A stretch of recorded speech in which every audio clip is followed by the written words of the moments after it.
Assalamualaikum warahmatullahi wabarakatuh. Perkenalkan, nama saya Gugum Gumelar, mahasiswa Universitas Pamulang, jurusan Teknik Informatika, dengan nomor induk mahasiswa 20 10 11 40 11 46 dari kelas 08 TPLE 001. Disclaimer dulu, video ini dibuat untuk memenuhi tugas mata kuliah etika profesi yang diampu oleh Ibu Intan Kumalasari Eskom Mkom. Di video kali ini, saya akan membahas tentang Cyber Sabotage and Extortion, atau dalam bahasa Indonesianya adalah sabotase dan pemerasan cyber.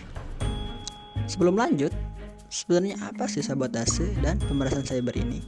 Oke, kita bahas satu-satu. Yang pertama, kita akan bahas tentang sabotase cyber. Sabotase cyber adalah tindakan yang disengaja untuk merusak, mengganggu, atau menghancurkan sistem komputer, jaringan, maupun infrastruktur digital lainnya. Tindakan ini dilakukan dengan tujuan untuk mengganggu operasi normal, mengacaukan layanan, atau menyebabkan kerugian bagi individu, organisasi, bahkan suatu negara sekalipun. Sabotase cyber biasa dilakukan melalui berbagai metode, termasuk serangan malware, peretasan, ataupun manipulasi data. Selanjutnya yaitu pemerasan cyber. Pemerasan cyber adalah praktik di mana pelaku menggunakan ancaman terhadap korban untuk mendapatkan uang atau keuntungan lainnya.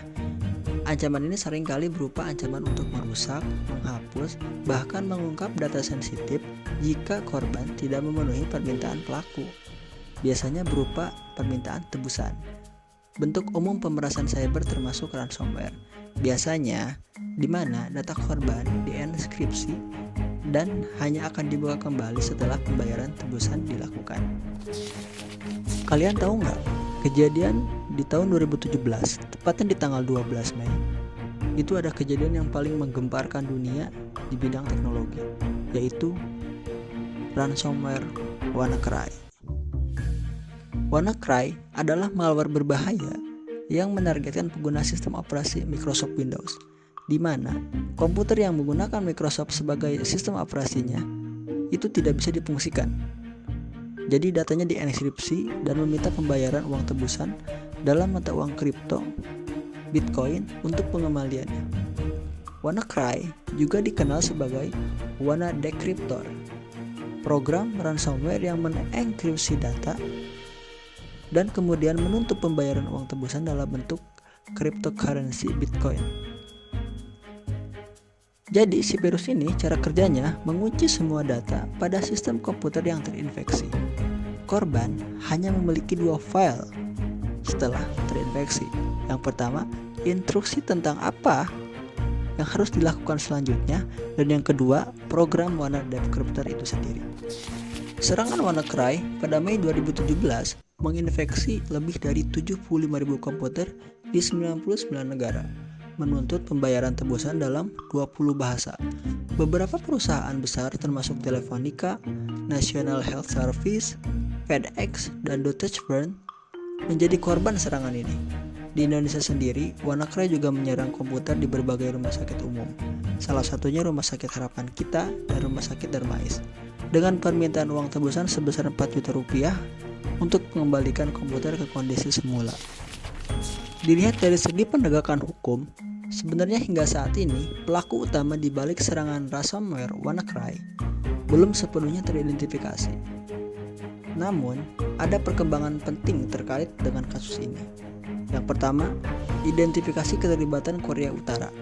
Penyelidikan oleh berbagai badan intelijen dan perusahaan keamanan cyber menunjukkan bahwa kelompok peretas Lazarus yang diyakini berafiliasi dengan pemerintah Korea Utara bertanggung jawab atas serangan WannaCry. Bukti-bukti teknis seperti kesamaan kode dengan malware lain yang digunakan oleh kelompok tersebut mendukung klaim ini. Yang kedua yaitu penangkapan terkait. Pada Desember 2017, Departemen Kehakiman Amerika Serikat menuduh seorang programmer asal Korea Utara bernama Park Jin-hyuk terkait dengan serangan cyber yang mencakup WannaCry, serangan terhadap Sony Pictures pada tahun 2014, dan upaya peretasan bank-bank di berbagai negara.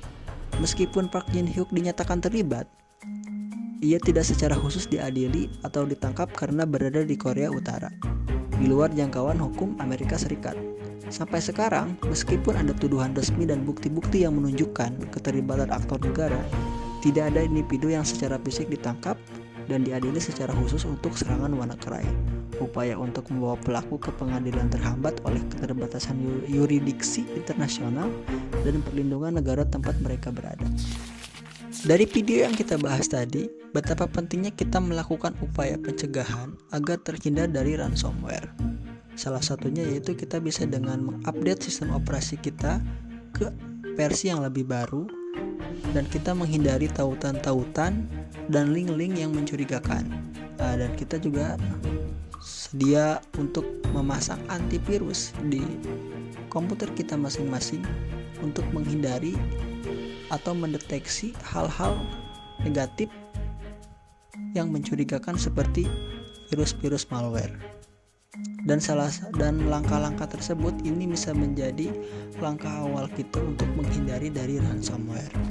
Dari kasus yang kita bahas, sebenarnya masih banyak kasus-kasus mengenai tentang sabotase dan pemerasan cyber. Namun, kasus WannaCry ini menjadi kasus yang paling populer, yang paling menggemparkan dunia pada waktu itu. Dari kasus yang kita bahas, bisa kita simpulkan, memahami sabotase dan pemerasan cyber sangat penting di era digital ini, karena ancaman ini dapat menyebabkan kerugian finansial yang sangat besar, merusak reputasi dan mengganggu operasi bisnis serta layanan publik.